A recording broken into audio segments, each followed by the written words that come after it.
Welcome back to Given Chances Farms. Today we're going to go take a look at this hive on 6.6. 6.6. We added that wouldn't have been right. We didn't add it to her. Today's the 14th, so it would have been the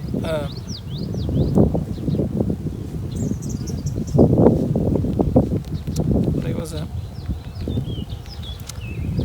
It had to have been the 12th. Oh. 6/12. We added a nuke to this one, and we caged the queen since this was a pretty strong hive. So we're going to go into it today and take a look at the queen and see how they're acting towards her, and then we'll make the determination then if we just do a quick release or if we allow them to chew the candy out.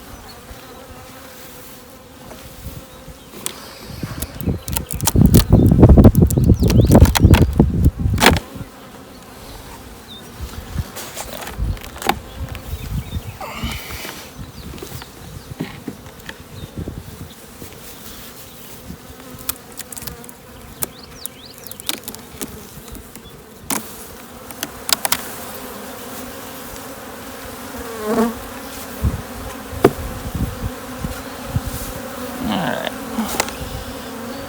so basically we just pried these frames apart and then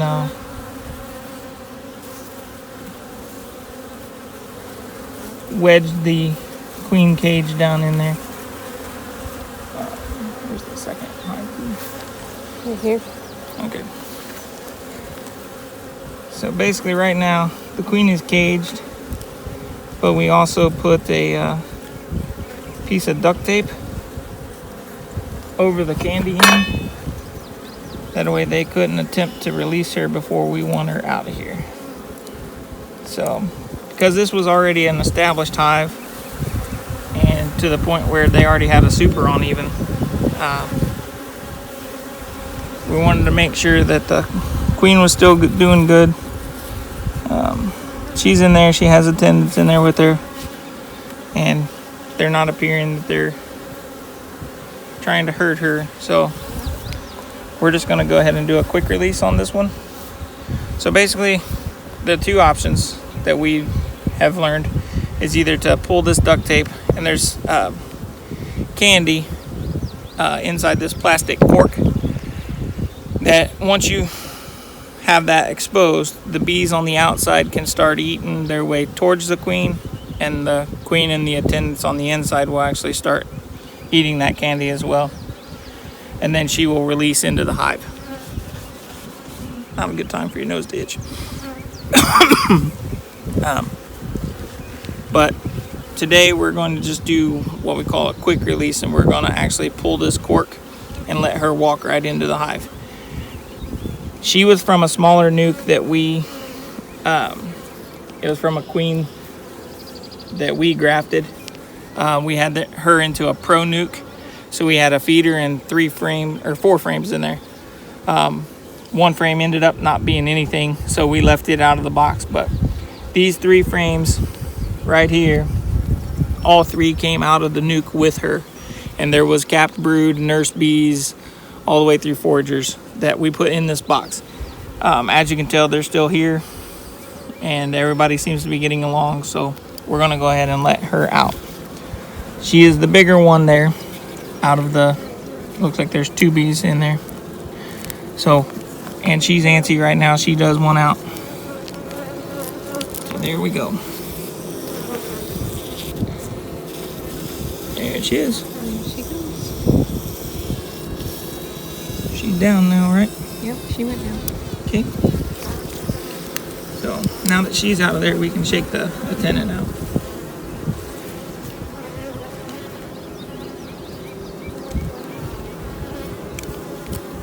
And now that I look at this one, We didn't have candy Good. in it. yeah, the red duct tape one is the one that actually has candy in it. This one was already used previous, and the candy's been eaten out of there, so we'll have to replace that. And if you don't want to have the candy mix in there, you can even use a miniature marshmallow and pack it in there. It works just the same. So Now we're going to put our queen excluder back on there. That will keep her from coming up into the honey supers.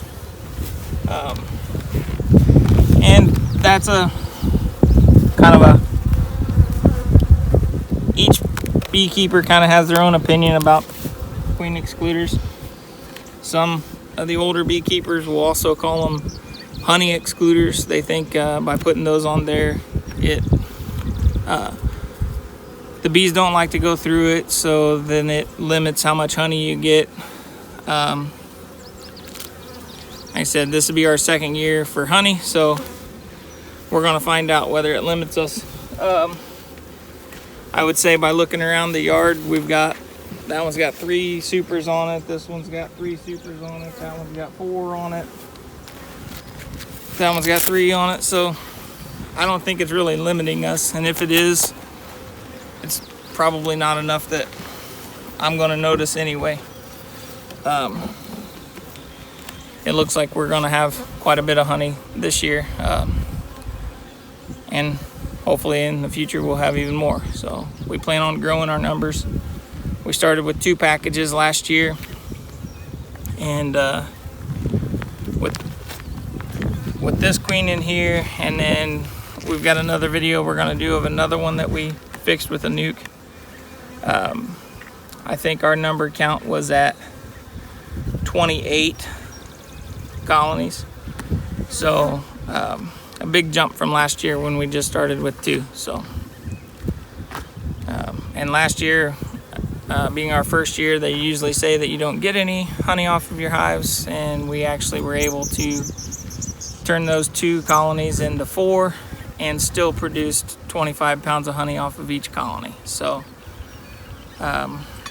it's one of those that it's, in my opinion, and solely just my opinion, I guess, it's not any different than animals or anything else that we would raise here. The location they're in, the amount of forage that they have access to, excuse me, excuse me, and how Mother Nature wants to play well with you or not will determine on how well that the animal or insect can grow and survive. If they don't have enough food supply, they're not gonna